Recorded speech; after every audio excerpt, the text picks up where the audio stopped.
ओ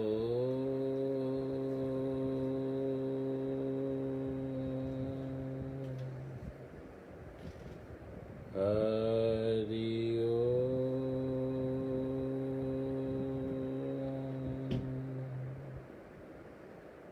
हरि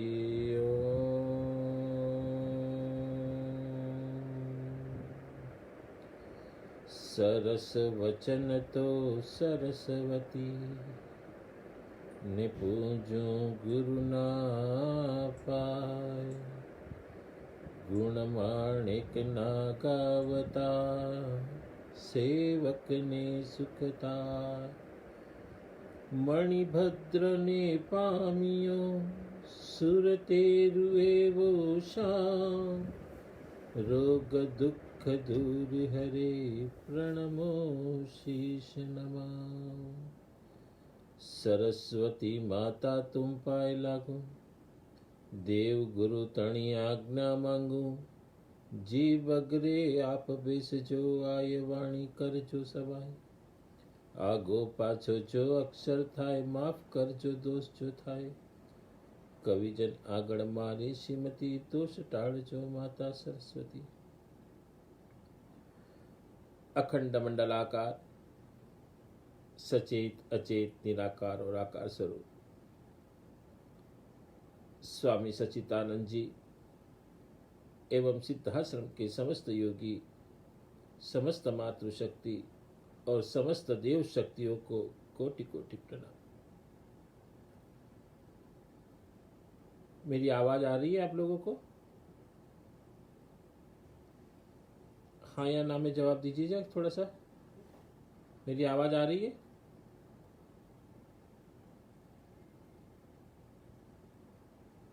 कोई लिख के बताइएगा मेरी आवाज आ रही है कि नहीं।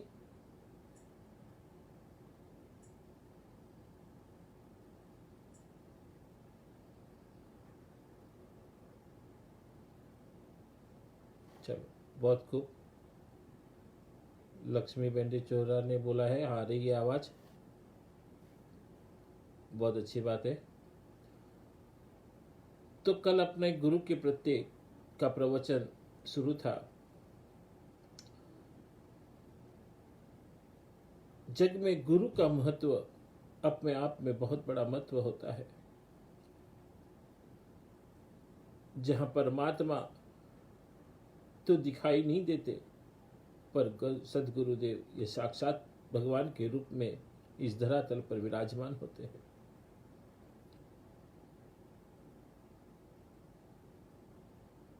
और इस धरातल के ऊपर जो परमात्मा को प्राप्त करना है तो सदगुरु की शरण लेना अति आवश्यक है। संतों का समागम करना अति आवश्यक है।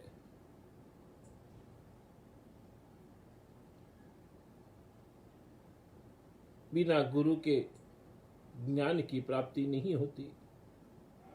वो 84 लाख जीवा भ्रमण के अंदर भ्रमित भरता रहता है।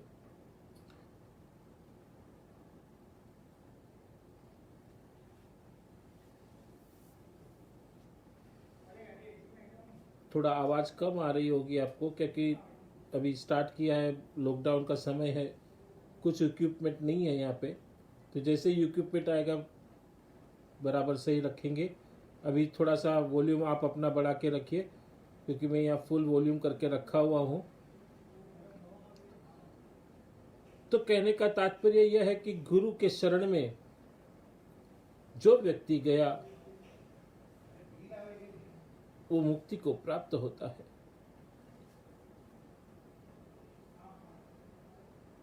पाप और पुण्य के कर्म के बंधन से छूटकर वो अंत में सिद्धाश्रम में जाकर वहां से मोक्ष की तरफ प्रयाण करता है। पर उस ज्ञान को प्राप्त करने के लिए आपको गुरु का और संतों का संग चाहिए। कहते कि जग में युक्ति अनूप है, साधु संग गुरु ज्ञान, तामे निपट अनूप है, सतगुरु लागा कान। जब आपको दुखों से छुटकारा चाहिए, तो आपको संत और सदगुरु का समागम होकर ही आपको उस ज्ञान की प्राप्ति हो सकती है। और इसमें भी उत्तम बात ये लिखी गई है कि जो सदगुरु जो भी वचन कहते हैं उस वचन को कान से ध्यान लगाकर सुनिए।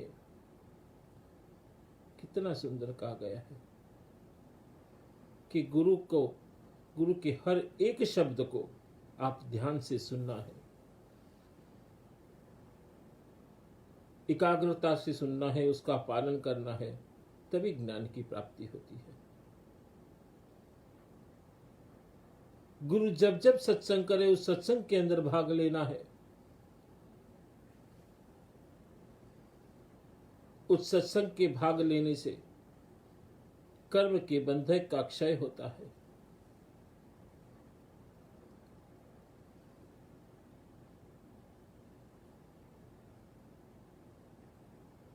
एक बार भगवान नारद जी, उनके मन में ऐसी कल्पना आई कि मैं तो 24 घंटे प्रभु का हरि नाम ओम भगवते नारायण अनेकों ऐसे नारायण नारायण का जाप करते रहते हैं। तो उनके मन के अंदर अहंकार आ गया कि मेरे से ज्यादा तो प्रभु का नाम कोई लेता नहीं होगा। वो भगवान विष्णु जी के पास गए। विष्णु जी के पास जाकर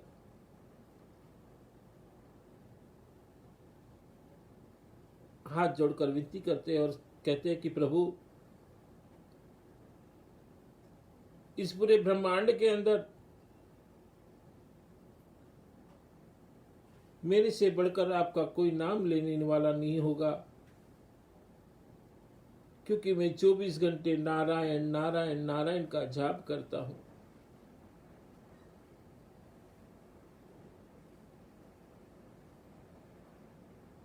तब भगवान विष्णु नारद मुनि जी के शब्द के अंदर अहंकार के भाव प्रकट हो गई, इसका ज्ञात हो गया। भगवान विष्णु जी नारद जी से कहते हैं कि नहीं, मृत्यु लोक के अंदर एक तेली है, वो तेली तेरे से भी ज्यादा मेरी भक्ति करता है। नारद जी को आश्चर्य हुआ कि मैं तो 24 घंटे करता हूं, ये और कौन से ज्यादा करता है मेरे से।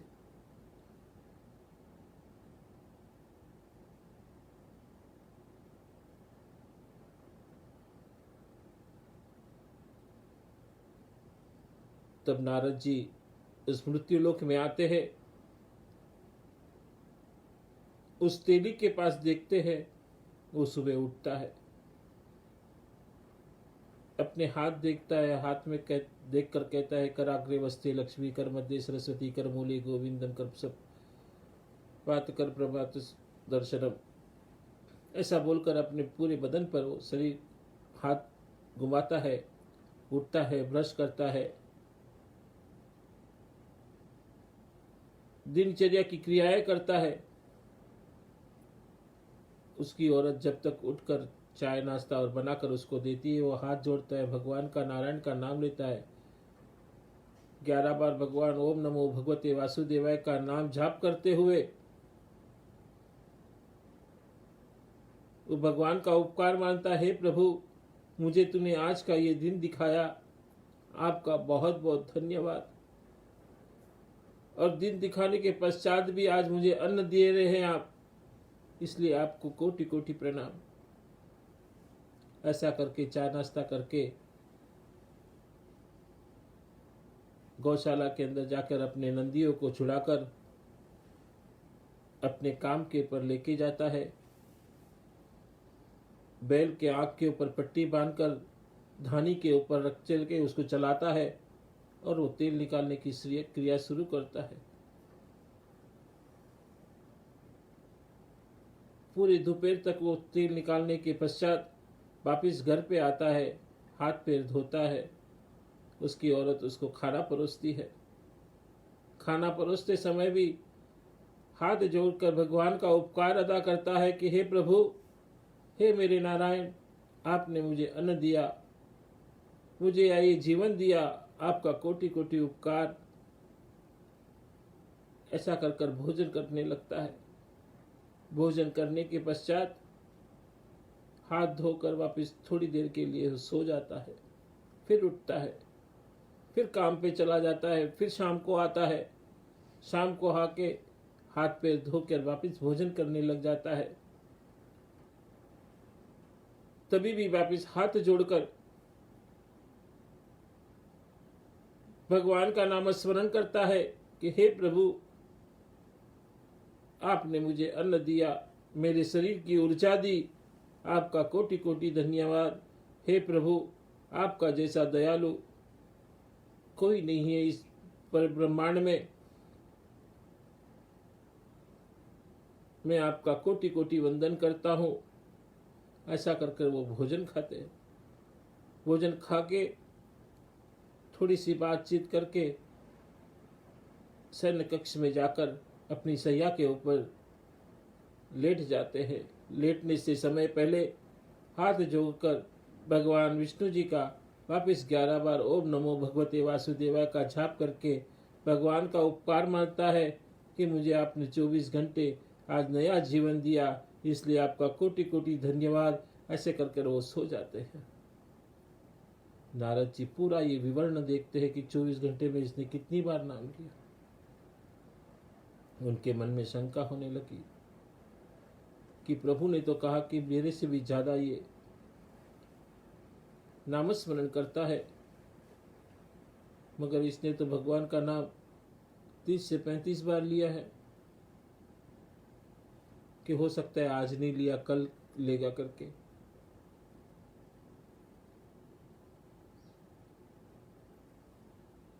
उसने वापिस दूसरे दिन जाकर नारद जी ने देखा उतीली का वही कर्म वापिस चल रहा था। जैसे दूसरे गए दिन था वैसा आज के दिन भी वो वैसे ही किया। अंत में नारद जी वापिस विष्णु लोक में आते हैं और विष्णु जी को कहते हैं कि प्रभु, उसने तो गिन के आपके पास 30-35 बार नाम लिया है और मैं तो 24 घंटे आपका नाम लेता हूं, मगर मेरे से बड़ा वो कैसे हो गया।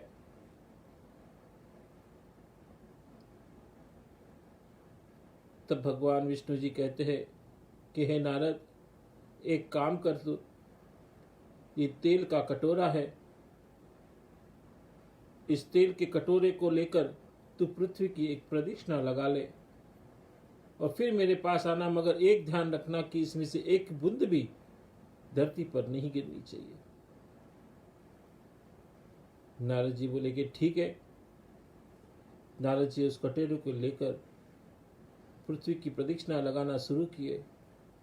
नारद जी का पूरा ध्यान उस कटोरे के ऊपर है, कहीं तेल छलक कर गिर न जाए। नारद जी प्रदक्षिणा लगाते लगाते लगाते पूरा दिन निकाल दिए, क्योंकि तेल कहीं नीचे गिर नहीं जाए, इस ध्यान से धीरे गति से वो चलने लगे। अंत में जब पूर्ण प्रदक्षिणा हुई, भगवान विष्णु जी के पास आए कि प्रभु, मैंने पूरी प्रदक्षिणा लगा दी, एक तेल की बूंद भी मैंने नीचे नहीं गिराई, अब आप बताओ कि मेरे से वो श्रेष्ठ कैसे हो गया। तब भगवान विष्णु उसको कहने लगे कि हे नारद, तूने पूरी पृथ्वी की प्रदक्षिणा तो लगाई, उस समय तूने मुझे कितना नामस्मरण किया मेरे नाम का।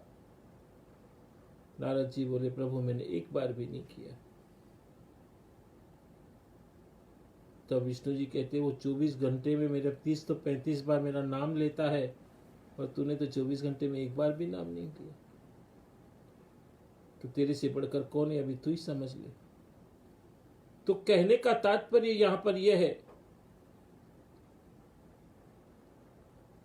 कि भगवान का नामस्मरण हो या गुरु का नामस्मरण हो, वो प्रतिदिन होना चाहिए, मन से होना चाहिए।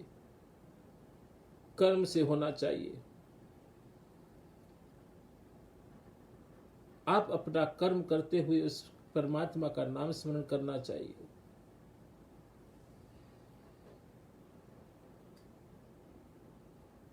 और जब नामस्मरण आप कर लेते हैं तो परमात्मा और सद्गुरु आपको प्राप्त हो जाते हैं।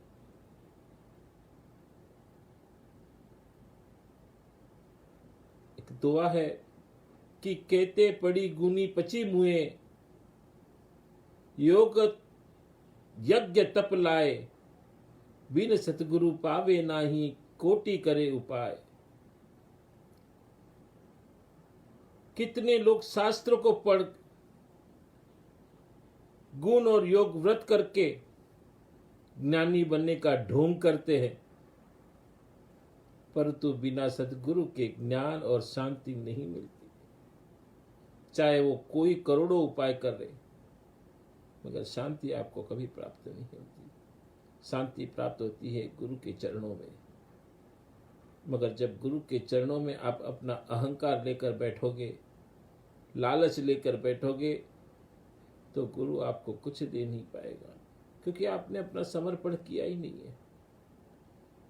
क्योंकि जो आप अपना समर्पण नहीं करेंगे तो गुरु क्या देगा आपको।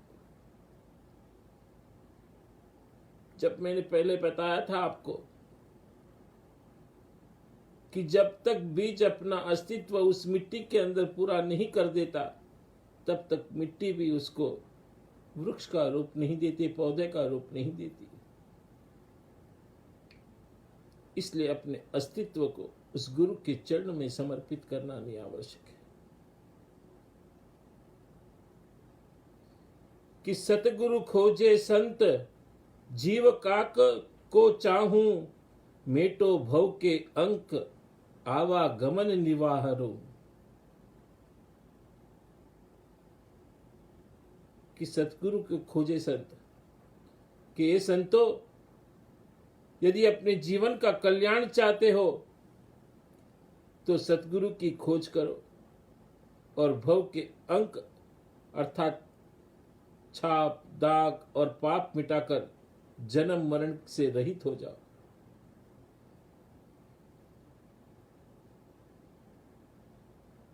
और जब आपको सतगुरु मिले और आप क्या करते हैं, बस अपनी मोह माया में उलझे रहते हैं।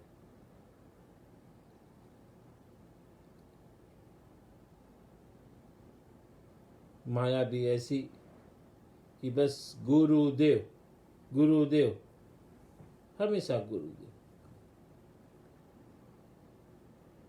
पर प्रकृति का एक नियम है, गिव एंड टेक। दोगे उससे 10 गुना मिलेगा, मगर देने की वृत्ति तो रखे।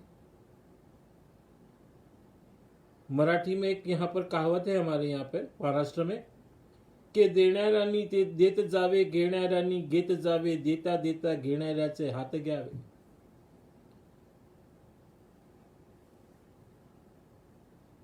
कि देणाऱ्यांनी ते देत जावे, जो तुम्हारे पास है देते रहो, देते रहो। देणाऱ्यांनी देत जावे, घेणाऱ्यांनी घेत जावे। लेने वाले ने लेते रहना चाहिए, लेते रहना चाहिए। पर एक दिन ऐसा आना चाहिए कि देणाऱ्याचे हात घ्यावे, कि देने वाले की जो वृत्ति है, जो देने रूपी हाथ रूपी देने की जो वृत्ति है, उस वृत्ति को भी आप लेना चाहिए कि आप भी और किसी को दे। तो मनुष्य क्या करे, देने की प्रथा अपने पास कुछ नहीं।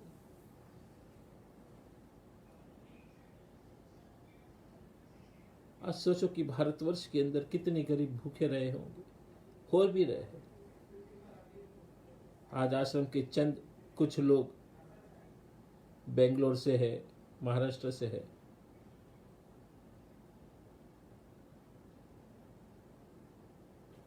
कुछ न कुछ योगदान आश्रम में।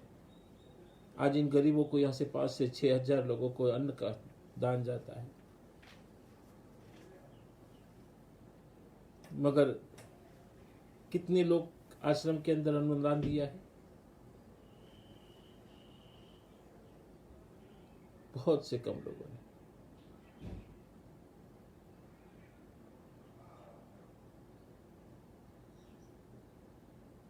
और जिन जिन व्यक्तियों ने आश्रम के ऊपर अपना अनुदान योगदान दिया है, जो गायों के लिए, गरीबों को जो अन्न जा रहा है, आज गरीब तो क्या बोलेंगे, उसको गरीब नहीं कहे जाएंगे, कि परिस्थिति के मारे लोग, ऐसे लोगों को जो अन्न का दान दे रहे हैं, अपने आप में श्रेष्ठ है। ऐसे जितने भी लोगों ने योगदान दिया है, उन सभी लोगों को मैं अपनी तरफ से पूरा आशीर्वाद देता हूं कि उनके जीवन के अंदर कभी दुख की छाया भी नहीं आए और वो धन धान्य से हमेशा भरपूर रहे।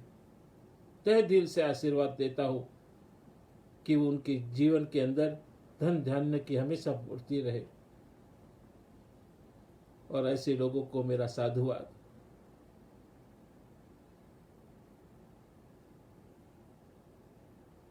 तो आप भी हो सके तो अपना योगदान दे।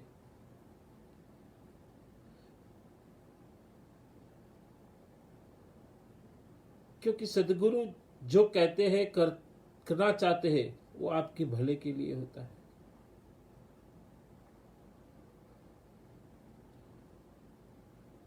यह सतगुरु उपदेश है जो माने प्रतीत, कर्म भरम सब त्याग के चले सो भव जल जीत। यही सतगुरु का यथार्थ उपदेश है कि यदि मन विश्वास करे, सदगुरु उपदेश अनुसार चले और उसमें भ्रम का त्याग करे, तो संसार सागर से वो तर जाता है।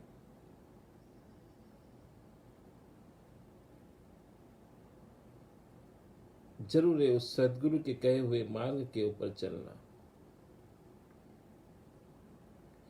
जाका गुरु है आंधरा, चेला खरा निरंद, अंधे को अंधा मिला, पड़ा काल में के फंद। बहुत से लोग जिसको धर्म की परिभाषा भी पता नहीं है, पोथियां पढ़ ली है। कबीर कहते हैं कि पोथी पढ़ पढ़ कर पंडित भोया न कोई, ढाई अक्षर प्रेम को पढ़े सो पंडित होए। पोथी पढ़ने से, पुराणों के, वेदों के, 4 उपनिषदों के वाक्य बोलने से, कर्मकांड करवाने से कोई पंडित नहीं बनता, न कोई संत बनता है, न गुरु बनता है।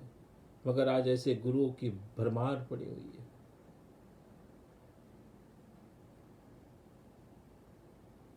और सामने वाले व्यक्ति को भी सोचना चाहिए कि जो व्यक्ति अपने गुरुओं का, अपने भाइयों का, अपने बंधुओं का, अपने देश का, अपने धर्म का नहीं हुआ, वो आपका भी कभी हो नहीं सकता।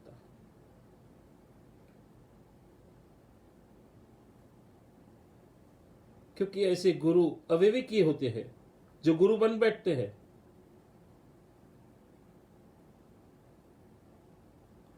और ऐसे अविवेकी गुरु के जो शिष्य बनते हैं, उनको कभी फल की प्राप्ति नहीं होती और उनको हमेशा अपनी कल्पना से हाथ धोने पड़ते हैं। इसलिए मनुष्य के जीवन में ध्यान रखें कि कौन कैसा है। क्यों आपको जिंदगी से तरना है,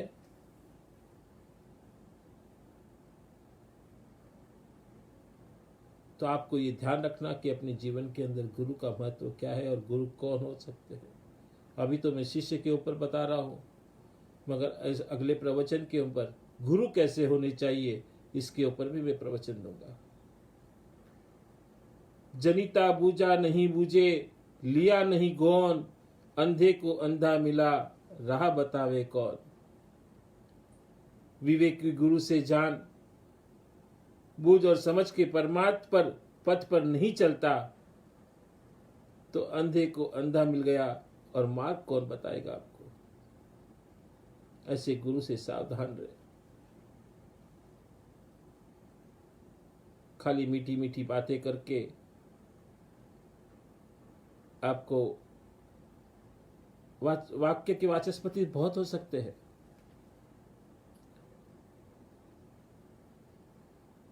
भाषण देना, प्रवचन देना बहुत लोग कर सकते हैं, मगर सच में आत्मिक ज्ञान किसको है, बौद्धिक ज्ञान किसको है और सूक्ष्म ज्ञान किसको है, इसको भी जरूरी है देखना।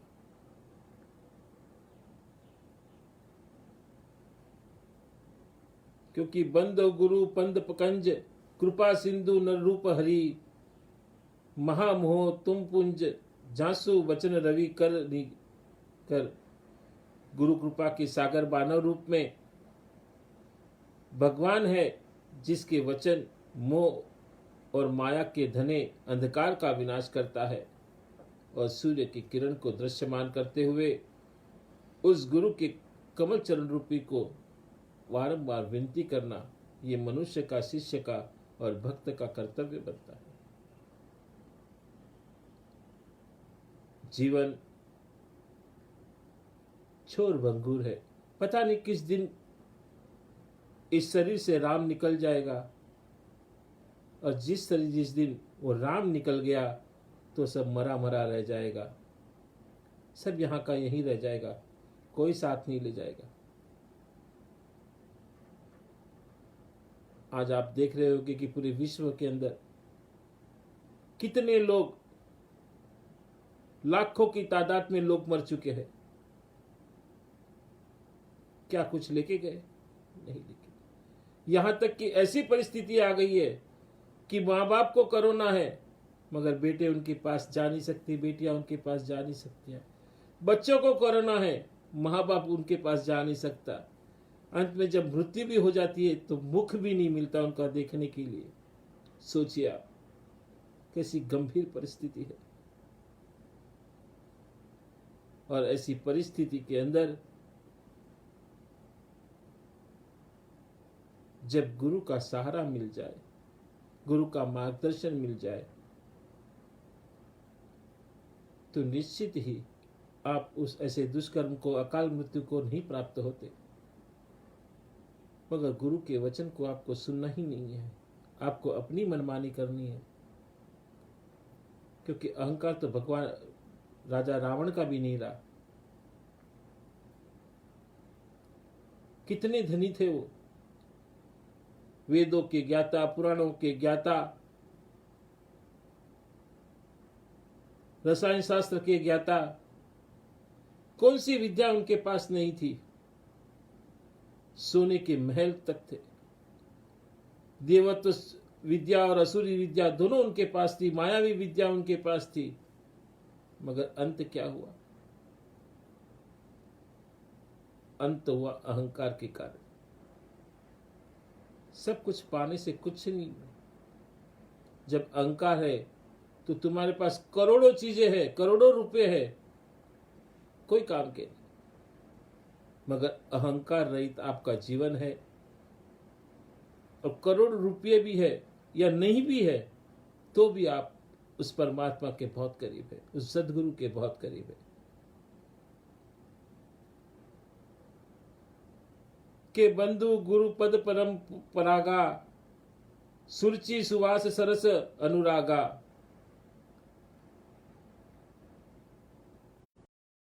मुरियम चूर्णम चारु, समन सकल भाव रुज परिवारु। गुरु के पैरों की धूल सुंदर स्वाद और सुगंध वाले अनुराग रस से पूर्ण है। वह संजीवनी औषध का चूर्ण है। यह संसार के समस्त रोगों का नाश करने वाला है। मैं इस चूर्ण की धूल की वंदना करता हूं। ऐसे मन के अंदर भाव होने चाहिए गुरु के प्रति। तभी कहीं जाकर आपको उस गुरु के ममत्व का दर्शन होता है।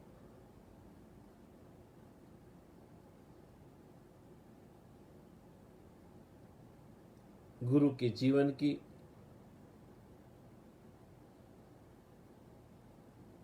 बहुत से लोग कहते हैं कि गुरुजी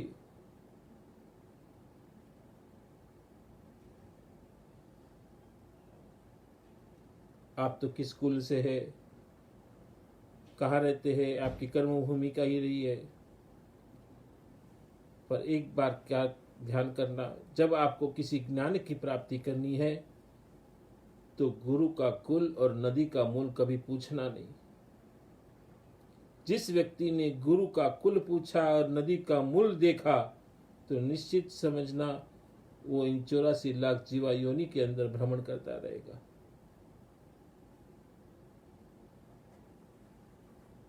गुरु तो वो ज्ञान की गंगा है। पता नहीं किस जाति वर्ण के अंदर गुरु प्रकट हो जाए और किस संत पे, किस व्यक्ति को और किस जगह पे ज्ञान प्रकट हो जाए, ये परमात्मा भी नहीं कह सकता। तो गुरु की परिभाषा तो बहुत अपने आप में बड़ी है। किसी गुरु पद नखमणि घन घो जाती, सुमिरन दृष्टि दृष्टि ये होती, दलनम हो तम सो सुप्रकाशु, बड़े भाग्य उरु आबई जासु। गुरु के पैरों के नाखून से मणि का प्रकाश और स्मरण से हृदय का दिव्य दृष्टि उत्पन्न होती है। वह अज्ञान का नाश करता है। वह बहुत भाग्यवान है जिसके हृदय में गुरु विराजमान होते हैं। तो सोचिए कितना सुंदर कहा है शास्त्रकारों ने कि गुरु को हमेशा हृदय में धारण करना चाहिए। और जो व्यक्ति गुरु के पास जाकर अपना दिमाग, अपनी बुद्धि का प्रदर्शन करता है, उसको ज्ञान की प्राप्ति कभी नहीं होती।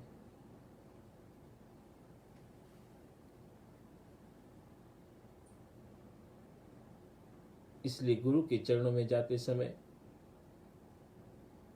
अपनी बुद्धि उस गेट के बाहर छोड़ के जाए, गुरु के पास खाली होकर जाए। और जिस दिन आप खाली होकर गए तो निश्चित गुरुदेव उसमें कुछ न कुछ भरेंगे। मगर आप पूरे से पहले से भरे हुए हैं, क्या भरेंगे? क्योंकि छल कपट प्रपंच मोह माया इस सारे से आप भरे हुए हैं। खाली होकर जाइए, निश्चल होकर जाइए, प्रेम से जाइए, भाव से जाइए, करुणा से जाइए।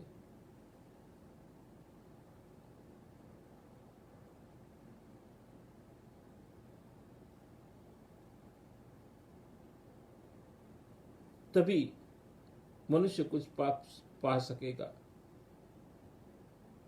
नहीं तो खाली आना जाओ गमन का रिश्ता रह जाएगा।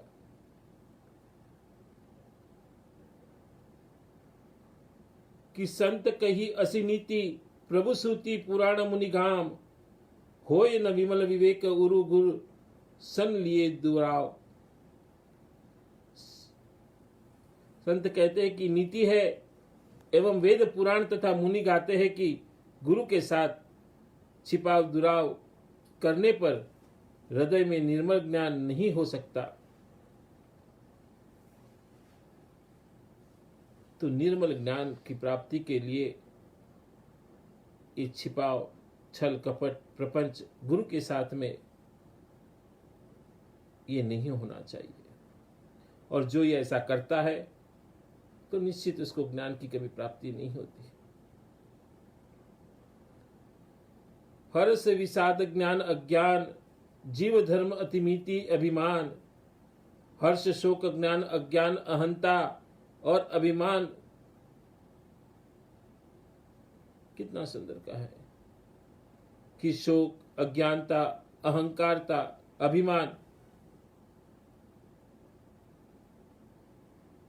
ये मनुष्य के जीवन में एक स्वाभाविक जीवन है। मगर इस स्वाभाविक जीवन को दूर करने के लिए आप अपने आप की मस्तिष्क की जो चेतना है, जो अंदर छल और कपट प्रपंच और मोह माया के जो संबंध जुड़े हुए हैं, उसको गुरु के दरवाजे के ऊपर छोड़कर ही अंदर प्रवेश करें। तो निश्चित निर्मल होकर जब आप जाएंगे तो निश्चित गुरु आपके ऊपर कृपा करेंगे और परमात्मा आपको प्राप्त होंगे। इसलिए गुरु के चरणों में हमेशा आना चाहिए। शास्त्र में तो यहां तक कहा गया कि गुरु के चरणों में कब कब जाना चाहिए।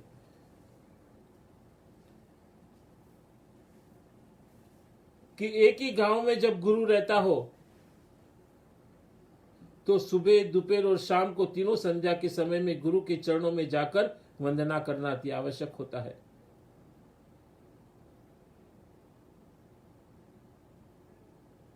जो 10 योजन की दूरी पर गुरु रहता हो तो सुबह और शाम को दोनों समय जाकर गुरु के चरणों में वंदना करनी चाहिए। 100 योजन की दूरी पर रहता हो तो दिन में एक बार जाकर गुरु के चरणों में वंदना करनी चाहिए।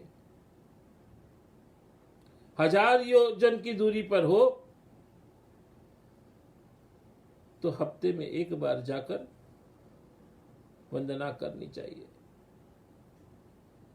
10,000 योजन की दूरी पर हो तो 6 महीने में एक बार जाकर दर्शन करने चाहिए। और 1,00,000 योजन की दूरी पर हो, जितना ये पृथ्वी का व्यास है, 1,00,000 योजन की जब दूरी पर कोई हो तो साल में एक बार आकर भी गुरु के चरणों में नतमस्तक होकर अपना सारा, जितने भी पूरे वर्ष भर के अंदर जितने पाप और पुण्य किए हैं उनकी क्षमा याचना उनके पास मांगनी चाहिए। और वो जो दंड देते हैं शास्त्र के अनुसार, जो तुमने कोई पाप किया है, कुछ दिया है, जो दंड देंगे, वो दंड को आप स्वीकार करके उस दंड को स्वीकार करना है। इस तरह गुरु के चरणों में जाया जाता है, खाली मस्तक होकर जाया जाता है।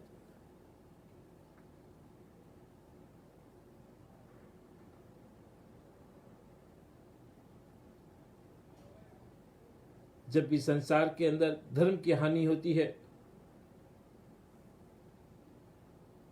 घमंडी, अत्याचारी, पापी ऐसे राक्षस बढ़ जाते हैं, और ऐसे समय में गुरु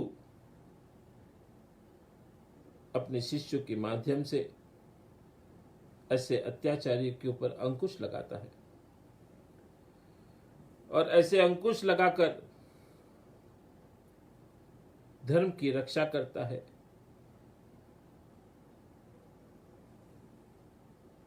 तुलसी जसी भव्यवता तेसी मलही सहाय, आनुपु आवई ताही पही ताही तहा ले जाए। जैसी होनी भावी होती है वैसे ही सहायता मिलती है। या तो वह सहायता अपने आप स्वयं आ जाती है या वह व्यक्ति को वहां से ले जानी पड़ती है। वो कैसे ले जाएगा? उसके लिए गुरु के द्वार पर आना पड़ेगा। गुरु के द्वार पर आते समय शास्त्र के अंदर कहा गया है, शास्त्र के अंदर कहा गया है कि मनुष्य जीवन के अंदर गुरु के पास साधना लेने के लिए सांसारिक जीवनों को, जो भी आप कोई भी अच्छे कर्म कर रहे हैं, नई दुकान ले रहे, घर ले रहे, कोई नया काम कर रहे, तो गुरु के पास जाकर उसको बताना चाहिए कि गुरुजी हम ये करें या नहीं करें।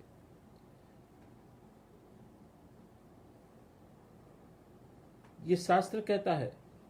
और जब गुरु उस चीज को हाँ कहते हैं, उस समय जब आप करते हैं तो निश्चित इसमें लाभ होता है। पर मनुष्य क्या करते हैं? होने के बाद गुरु को बताते हैं कि गुरुजी मैं ये कर रहा हूं, किया मैंने।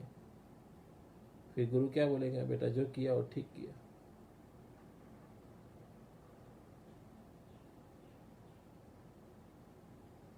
पर अपने जीवन के अंदर गुरु का महत्व बहुत गूढ़ है।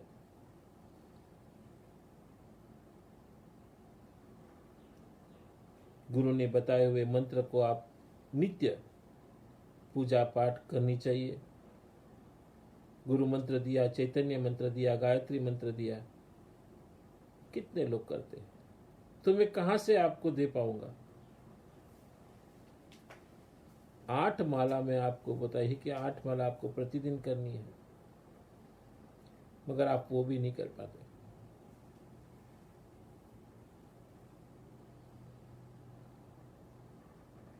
आज ऐसी जीवन की संकट घड़ी में कितना संकट है इस धरती के ऊपर आज।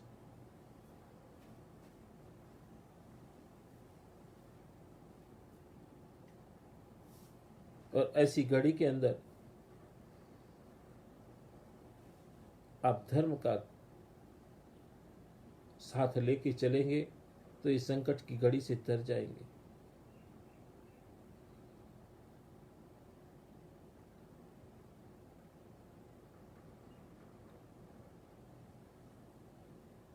बहुत से लोग अपने काम धंधे को छोड़कर अपने अपने गांव में चले गए, वहाँ पे खेती बाड़ी कर रहे हैं, स्विमिंग पूल में नहा रहे हैं। अच्छी बात है, मैं उसके जो है उसका उपभोग करो, नहीं है गम भी नहीं करना।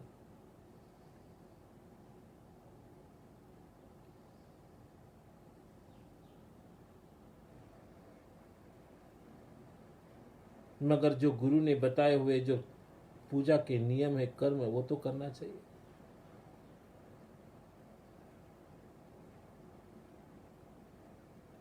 बहुत से लोग तो ये सोचते कि गुरुजी के आश्रम के हम लोग इतना चंदा दे देते हैं, माला कौन करेगा, जो है वो दे दे के खत्म कर दे। वो पुण्य अपनी जगह पे है, साधना का पुण्य अपनी जगह पे है।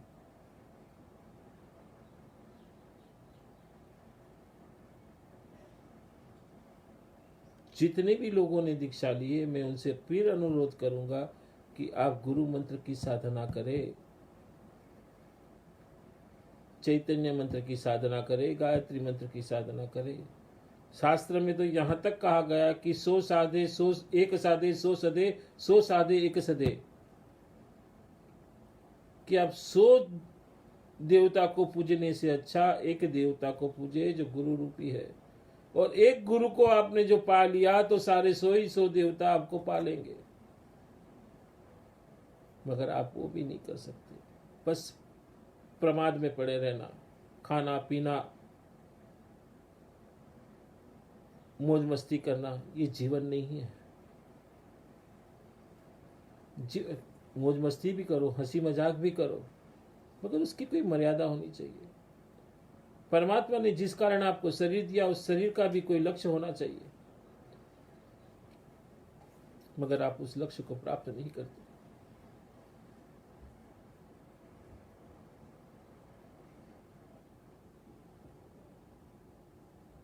मैं फिर से आपको सभी को कहता हूं कि आप गुरु पूजन करें, गुरु मंत्र की माला करें, चैतन्य मंत्र की माला करें, गायत्री मंत्र की माला करें। फिर देखो आपके जीवन में कितना बदलाव आता है। माला करने के भी तरीके हैं।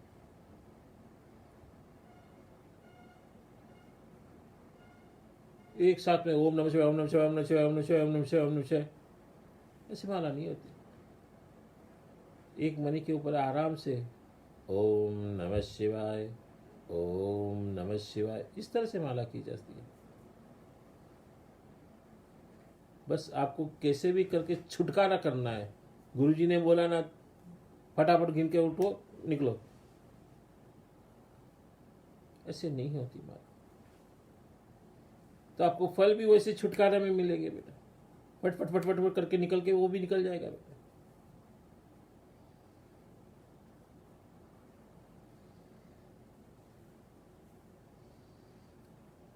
तो मनुष्य कर्म के अधीन है, जैसे करोगे वैसा ही फल प्राप्त होता है। और शब्द ये ब्रह्म है, और मंत्र इसी शब्दों के समूह को मंत्र कहा गया है। जब कोई भी शब्द समूह में अंदर आ जाता है, वो मंत्र की रचना ले लेता है।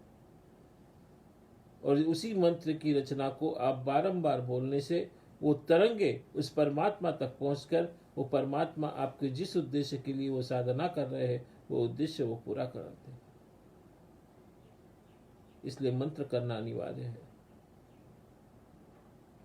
साक्षी भाव अपनी जगह पे है, क्योंकि आज के जीवन के अंदर साक्षी भाव संसार में रह के करना बहुत कठिन है, नामुमकिन ही जैसे समझो। साक्षी भाव करने के लिए आपको एकांत में रहना अति आवश्यक है, जिसमें वहां पर कोई चल पहल नहीं होनी चाहिए। बस आप अपने भाव के अंदर एकाग्र होना चाहिए। उसके लिए तो जंगल भी होना चाहिए, गुफाएं होनी चाहिए।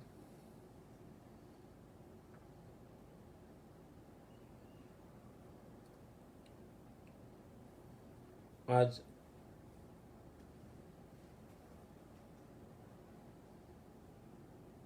इस महामारी के अवसर पर सभी मंत्र लोग गायत्री मंत्र का जाप करें, और गायत्री मंत्र का जाप करते हुए भले गुरु मंत्र का जाप करें, गुरु मंत्र का जाप करते हुए, चैतन्य मंत्र का जाप करते हुए, गायत्री मंत्र का जाप करते हुए भाव लाए कि इस धरती के ऊपर से कोरोना वायरस पूर्ण रूप से खत्म हो रहा है।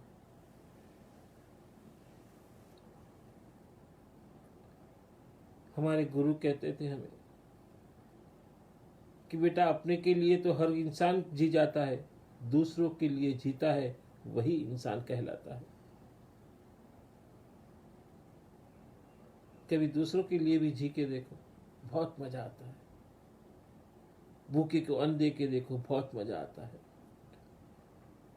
रोते हुए इंसान के आंसू पोंछ के देखो, बहुत मजा आता है। असाही को साही बन के देखो, बहुत मजा आता है। दुखी के दुख मिटा कर देखो, बहुत मजा आता है। मगर करने की चेष्टा जरूर करनी चाहिए।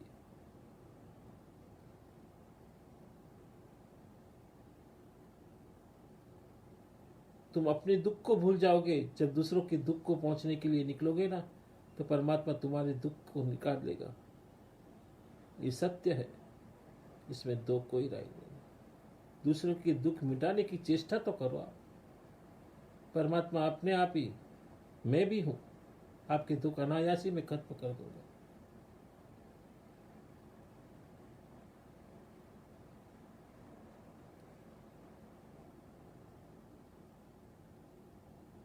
सभी जन हाथ जोड़कर, मैं श्री सूक्त का पाठ करता हूं। यहां पर हाथ जोड़कर बैठे और ध्यान करें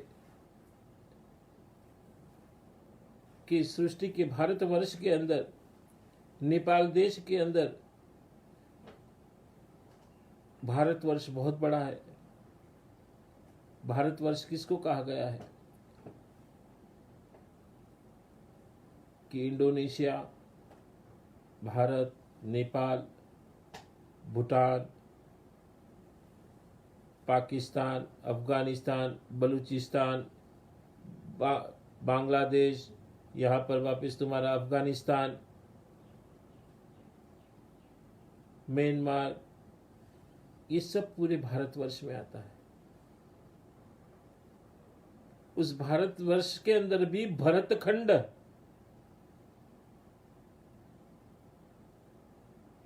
और भरतखंड के अंदर भी भारत।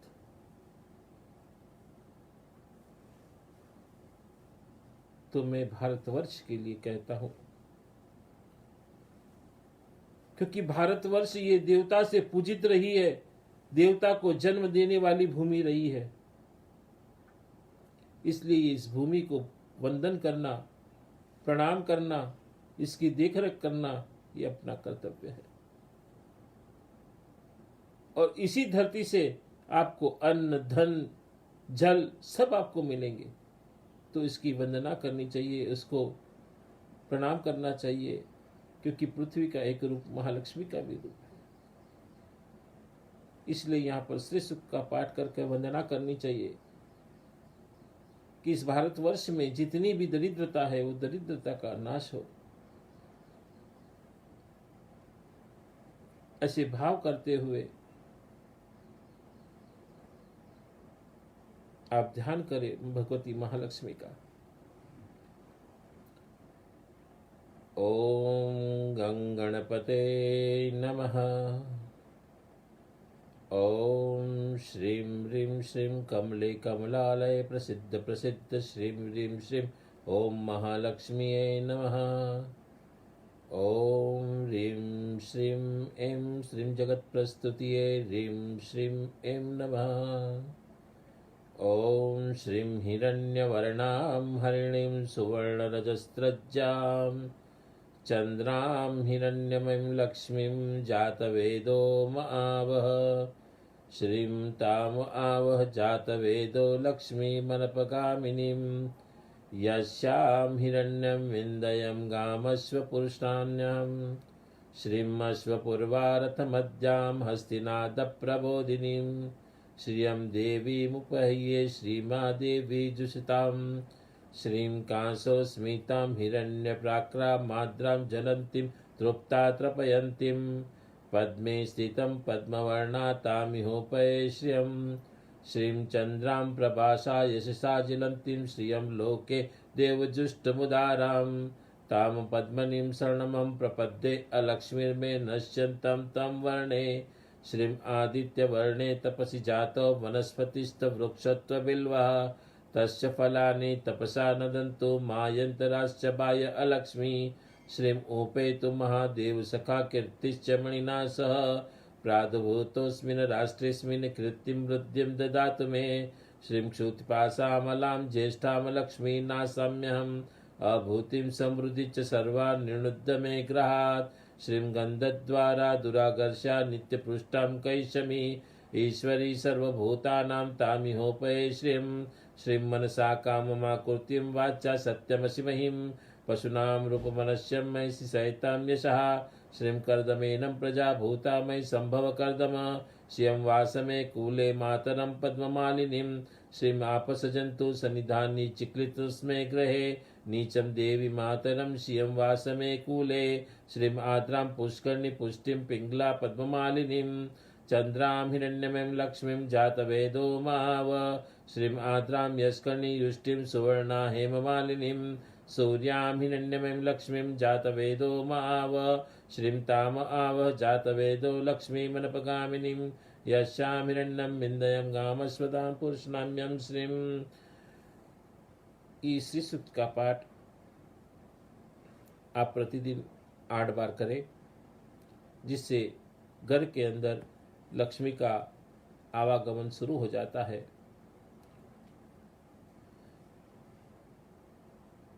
तो सभी मेरी इस बात का ख्याल रखें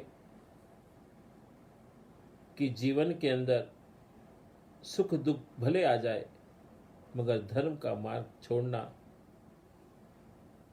जैसे है कि तुम अपने बीवी बच्चे और माँ बाप को छोड़कर चले जाना।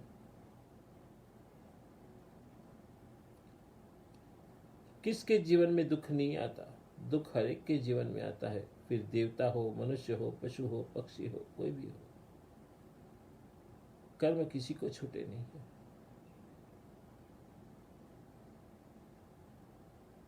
मगर जिसके मन के अंदर परमात्मा बैठा हुआ है, सदगुरु की छवि उसके अंदर दृष्टिमान है, जो धर्म के प्रति पूर्ण आस्था है, श्रद्धा है, विश्वास है, तो कर्म के क्षय टूट जाते हैं और उसको सहन करने की ताकत प्राप्त हो जाती है।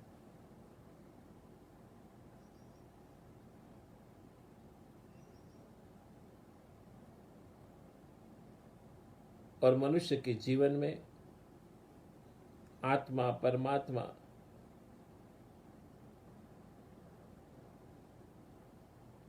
और साधु महात्मा, इन तीनों का जीवन में होना अति आवश्यक है।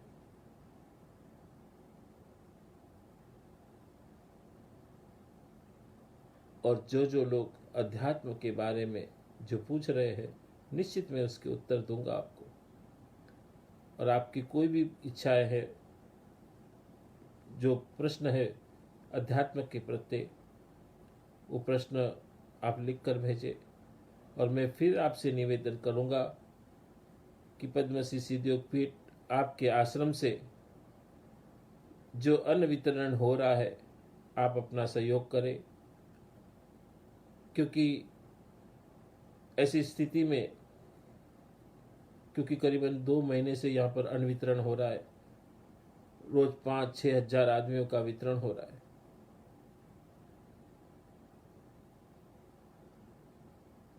तो आपका योगदान किसी की तृष्णा, भूख और मिटा देगा।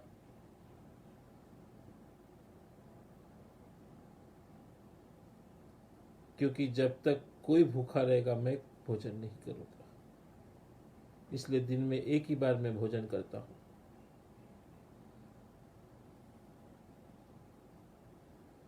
और आप चाहते हैं कि मैंने 2 टाइम भी भोजन करूं तो उनको मैं 2 टाइम भोजन दूं, ऐसी व्यवस्था होगी तो ही मैं करूंगा, अन्यथा नहीं करूंगा।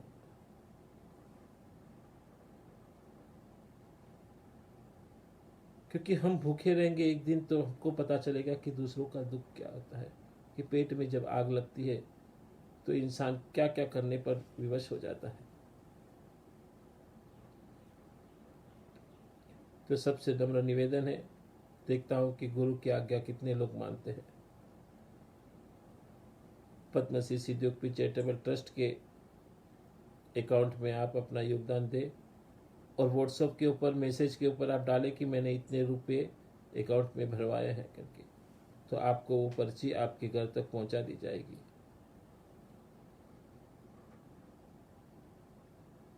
सबसे निवेदन है कि इस योगदान में भाग ले बढ़ चढ़ के। और इतना मैं आपको निवेदन और करूंगा कि ये योगदान जरूर करें और इतना आशीर्वाद भी दूंगा कि आपको 10 गुना वापस मिले। मगर आप कहोगे पहले 10 गुना मिले और फिर मैं दूंगा, ऐसा कभी नहीं होता।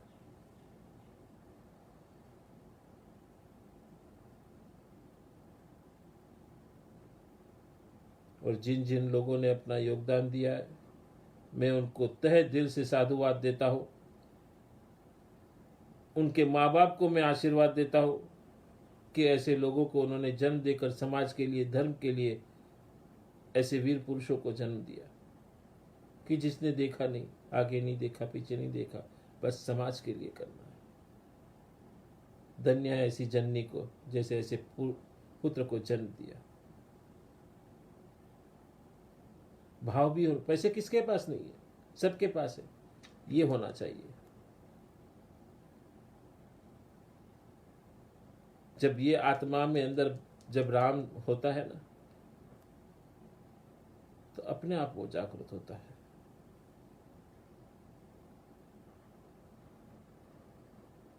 इसलिए मन से भाव करें। नेपाल के लोग, मैं उस दिन भी बोला आपको, किसी शक्ति राहुलेश्वरानंद फाउंडेशन के अंदर अपना योगदान दे और हिंदुस्तान के लोगों को, भारत के लोगों को कहता हूं पद्मश्री सिद्ध योग पीठ चैरिटेबल ट्रस्ट के अंदर अपना योगदान दे। जो देगा वो तरेगा, और तरना है। और तरना ऐसे नहीं कि छोटे से स्विमिंग पूल के अंदर, नदी के अंदर, विशाल महाकाय समुद्र के अंदर तैरने की शक्ति मैं प्रदान कर दूंगा। जरूर है आपका योगदान। तैरना तो मैं सिखा दूंगा आपको और तैरा भी दूंगा, इतना तो मैं सक्षम हुई। तो आज थोड़ा सा समय के अभाव के कारण, क्योंकि रोज दिन ब दिन पब्लिक बढ़ती जा रही है, तो अन्न क्षेत्र इतना बड़ा करता है, वहाँ पे आदमी की मेन पावर की कमी पड़ती है। तो आज थोड़ा सा समय मैं आपको शॉर्ट करूंगा, 10-15 मिनट का।